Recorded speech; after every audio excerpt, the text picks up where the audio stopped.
We have a big problem with New Zealand. Everything is beautiful here. Everything is just beautiful. And when you're planning to go from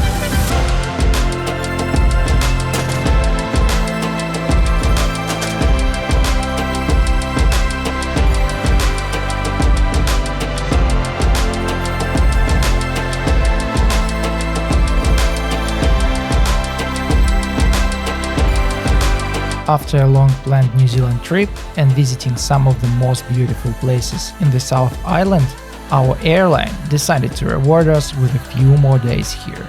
Or to be more specific, they decided to delay our return flight for 3 days, which kind of made them our first sponsor of this channel, as they covered all the accommodation expenses. But because of a lack of good rental options in the area at such a short notice, we decided to go to a small town of Wanaka north of Queenstown, where we would spend the next few days. After exploring the map and without hesitation, we immediately set off in search of the beautiful places further from the city and closer to the mountains, although the view from the apartment was already worth a lot. Okay, it was free, as the airline paid for it. Anyway, the view was priceless.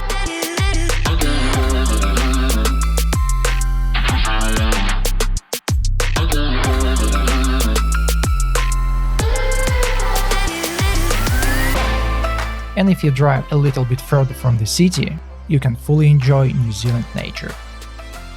After going through the list of nearby treks in the app, we decided to drive towards Mount Aspiring National Park, to one of the highest rated and relatively short daily treks, which I'll talk about in more detail later. Wherever you go in New Zealand, you are sure to pass through a farm or even more than one, so be prepared not only for magical green fields of Hobbiton, but also for farm animals grazing on them.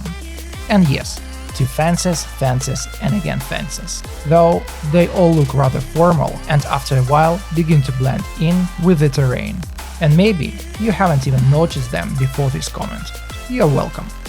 Another thing you might not have noticed is the subscribe button under this video. I hope my blatant hints were obvious enough.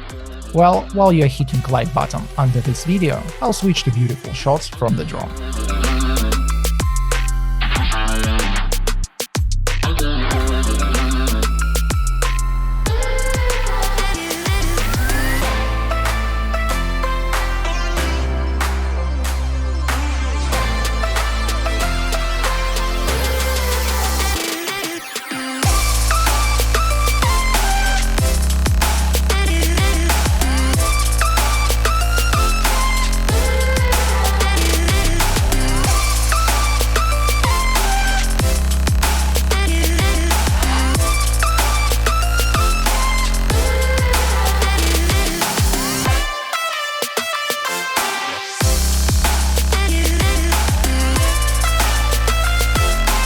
Yes, to get to this place, you have to cross several rivers, or perhaps I should say streams. They are not very deep, but I still wouldn't risk to cross them in a small car with a low clearance, because in some crossings you can simply leave the front of your car there. But if you do try, I would love to hear your stories in the comments. We're going to shoot now. Or you have already seen it, as we have already shot it. We are crossing a river and shooting this from a drone. It's gonna be really cool.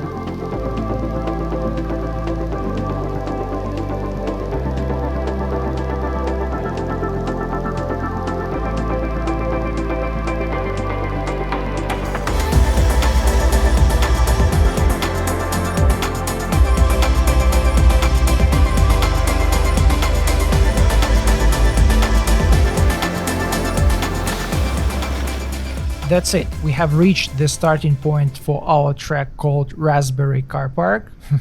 Raspberry, it's a very interesting name. Anyway, the drive here is super beautiful, with lots of waterfalls at every corner, river crossings, you enter the river, splashes in different directions, just amazing. Incredibly beautiful mountains all around. There are snow-capped mountains, green mountain, rocky mountains, whatever you want. And it's not grey at all, as one might expect of winter. In fact, it's pretty green. with cute lambs running around at every turn. Absolutely beautiful. We didn't really know what to expect from this trek, as we chose it quite spontaneously, so every step was a pleasant surprise for us, especially the view that was waiting for us at the very end of this trek.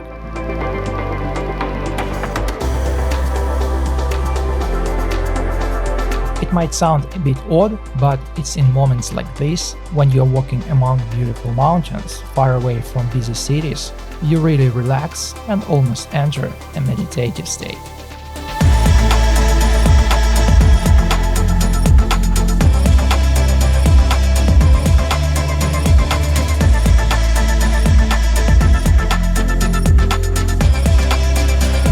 I think it's time to share a bit more about where we are.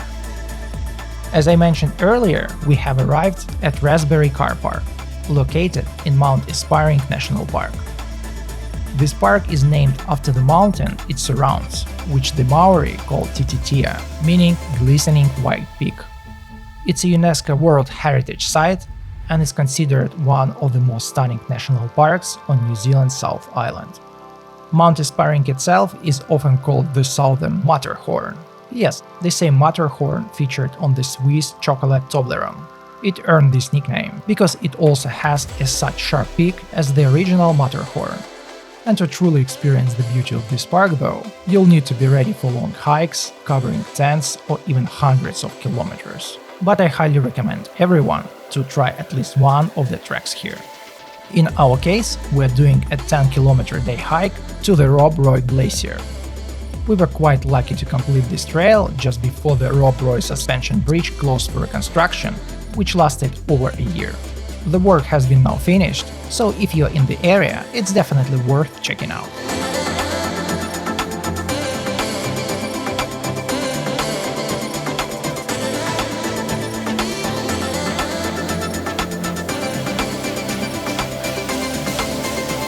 I think we're already halfway through the hike, and it's quite flat so far. But this only means that the hike up is about to start, because the total ascent is roughly 400 meters. So this is gonna be the sweaty part. Can't wait already. We just entered the woods, and it's a bit cooler here, hope this helps.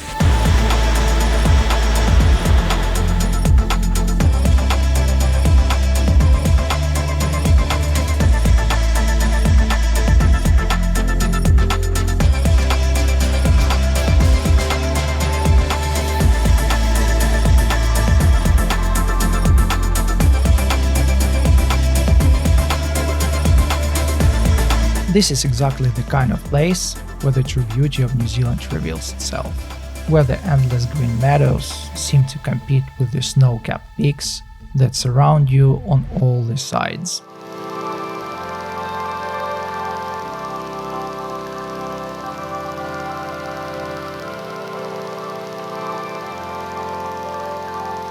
Since you are in the mountains during winter, it's important to stay alert to signs warning of avalanches and move with caution. As you can see here, there was an avalanche on this trek that completely wiped out the entire path. Luckily for us, it was the end of the avalanche season, so there was almost no snow on the mountain tops that allowed us to continue safely and reach this stunning view.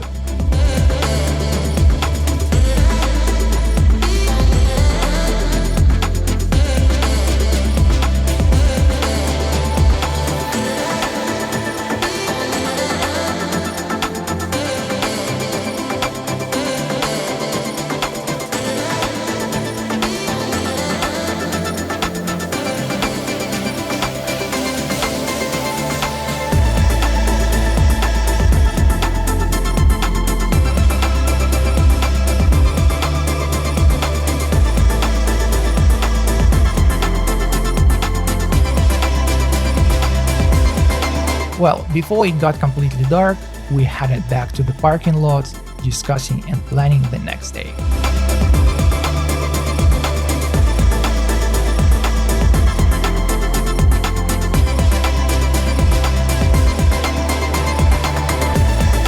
On my note about farms and farm animals along the road.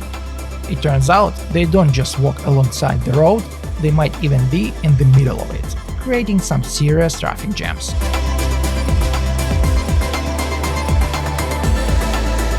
So even this far from the cities, you can still find yourself stuck in a traffic jam. Today we decided to keep it low-key and not to do any long hikes. Instead, we are driving north along the lake to visit a few waterfalls, where we are planning to stop for a few short walks. The goal is to relax and get ready for the return to work. We are flying back to Melbourne tomorrow night, and the day after that is our first day back to work after a 2-week break. We have decided to make a stop for a quick breakfast and then head north. We will take some food and sit-in pads with us and probably have a small picnic there. Although Wanaka's official population is under 10,000, it's still quite a tourist town, making it a great stop for cafes and breakfast. Our plan was to drive as far north as possible towards the famous Fox and Franz Josef glaciers. But of course, we didn't plan to reach them today, as this would make this trip longer than a day. The goal was to stop at all the beautiful places we spotted on the map while we had internet and daylight. And our first stop was a lookout point on Lake Hawea, one of the two lakes near Wanaka.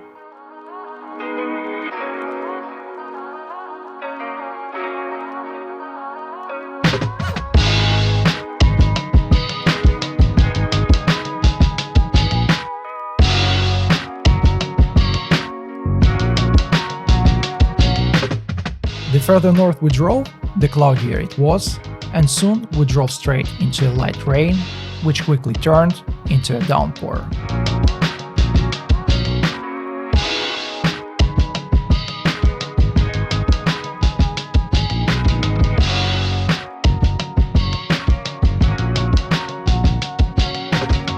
We stopped on the side of the road near the deer, and Leah is going to go and say hi to them.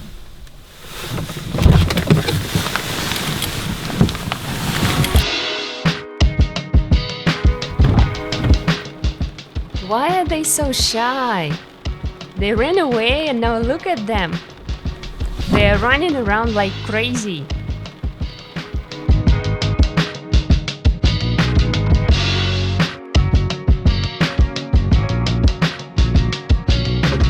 It's raining a bit outside, so we got too lazy to get out of the car and take in lazy shots. That's it. The car doesn't work. Let's do it again. Yes, lazy shots.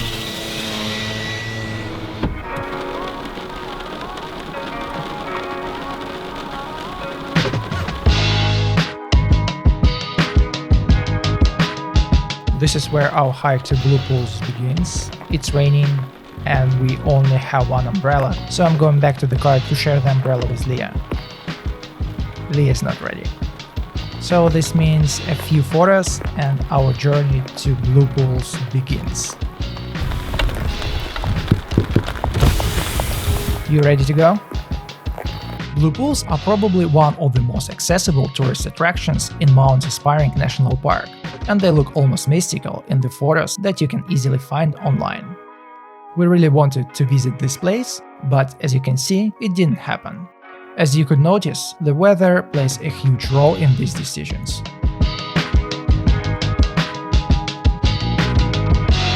The gloomy weather won, and we decided to keep driving north in search of other beautiful spots that were closer to the road. So, what do you think our response was to yet another rain walk offer to the next scenic view? Okay, it wasn't that bad. We braved the rain to walk to a waterfall that was hidden behind a strip of forest, but so loud that we could hear it even from the car.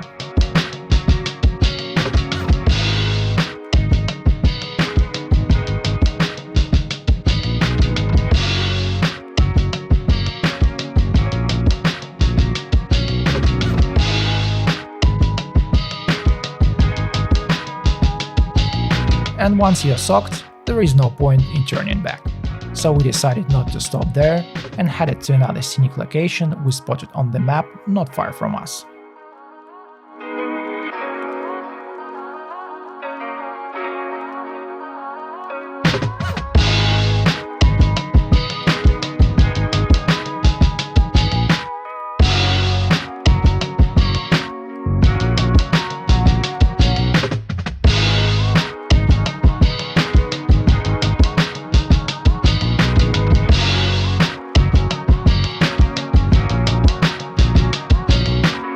That's it, this was our last waterfall and the last stop for today.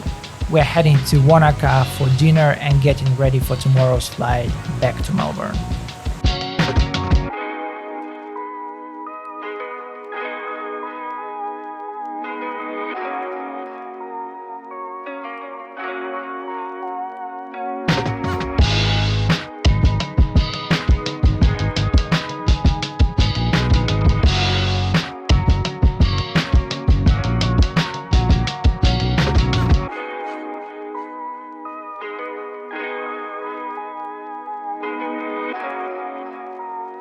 On our last day in New Zealand, we didn't really have much time to venture apart from town, because we still had to drive back to Queenstown, where the airport is located. So we decided to do something we had been putting off for the last few days: visit the town's most famous tree. This is considered a highly iconic and photographed nature landmark, particularly famous for a tree growing in the middle of Lake Wanaka with the stunning backdrop of the Southern Alps, making it a popular spot for photographers and tourists. Some might say it's overhyped, but there is no denying its unique charm. But anyway, happy to hear your thoughts in the comments. A quick side note, we got out of the car and I forgot to turn on the microphone, so I'm recording this again. Anyway, we came to Lake Wanaka to see the famous Wanaka Tree. Even on Google there is a hashtag #ThatWanakaTree. There are not too many people here, maybe around 10 over there, taking photos of the tree, and a few other behind my back, and that's it. So this famous tree stands right in the middle of the lake with the mountains in the background. It looks pretty beautiful and has plenty of 5-star reviews on Google, so we figured we would check it out too. We won't spend too much time here, but it's a great spot to grab some nice photos.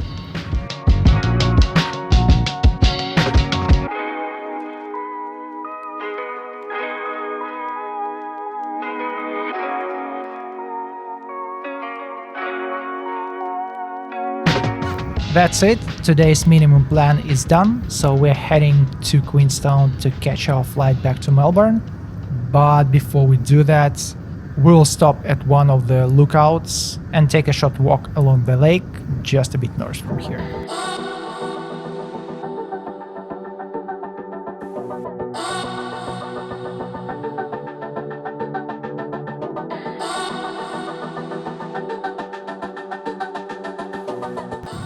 We got to the trail, but as you can see, it doesn't look like we are starting it. We found a bench with a nice view, so we are staying here for now. And I chose lazy option, capturing mountain views from above while sitting on that bench.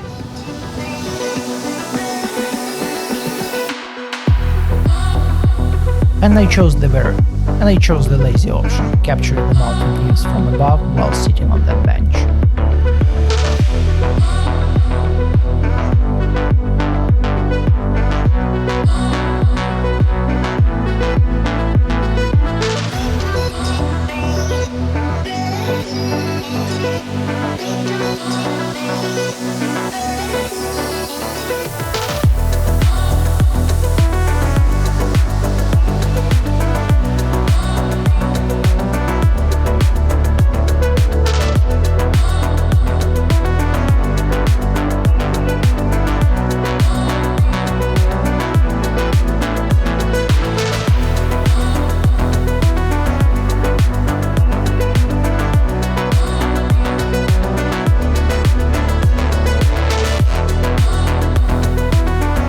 In the previous video, I mentioned the South Island ski resorts and that one of the 4 most popular resorts is Treble Cone, which is located near Wanaka. Since we won't be able to snowboard there anymore, we thought it would be a great idea to drive up to the top of the mountain and enjoy the view from there. Of course, there is always an option to climb Roy's Peak, but in the previous 2 days we had no luck with the weather and all the mountain peaks were in clouds. Today's weather was much better, but we weren't up for climbing 1300 meters and not feeling our legs after that the entire flight home. So this was the best option for us. We stopped at Treble Cone, another ski resort where we won't ski. It was so close, and we figured it would be the perfect spot for the view of Lake Wanaka and the town. And this is our alternative to Roy's Peak, which is somewhere over there. And it was especially nice to grab a frame photo at the top.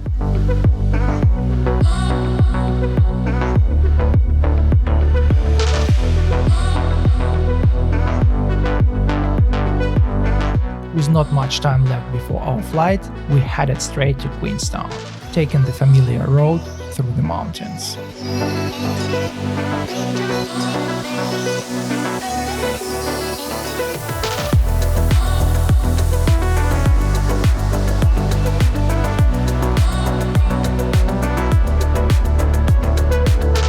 We parked in the upper car park and walked to the lake for about 10 minutes, only to find there was actually parking right next to the lake. So we ended up parking pretty far away, but could park right in front of the lake. Leah is very disappointed about that.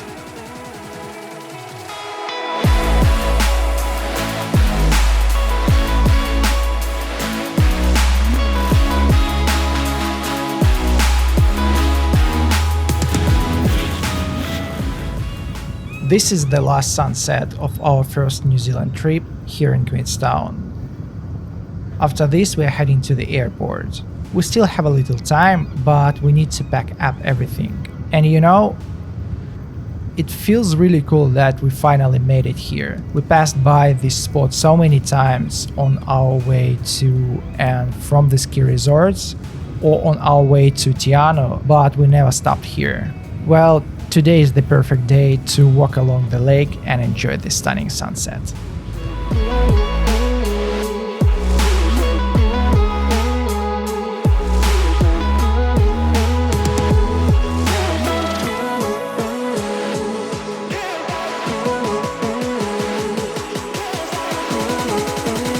And so, this is where our first New Zealand trip ends, which unexpectedly lasted a few extra days. What did we learn from this trip? Well, we definitely want to come back because this place has some of the most stunning landscapes we've ever seen. And while we are already planning our next adventure, I've got some beautiful shots from our travels in Australia to share with you. So, as they say on those shows, we will be right back after a short break.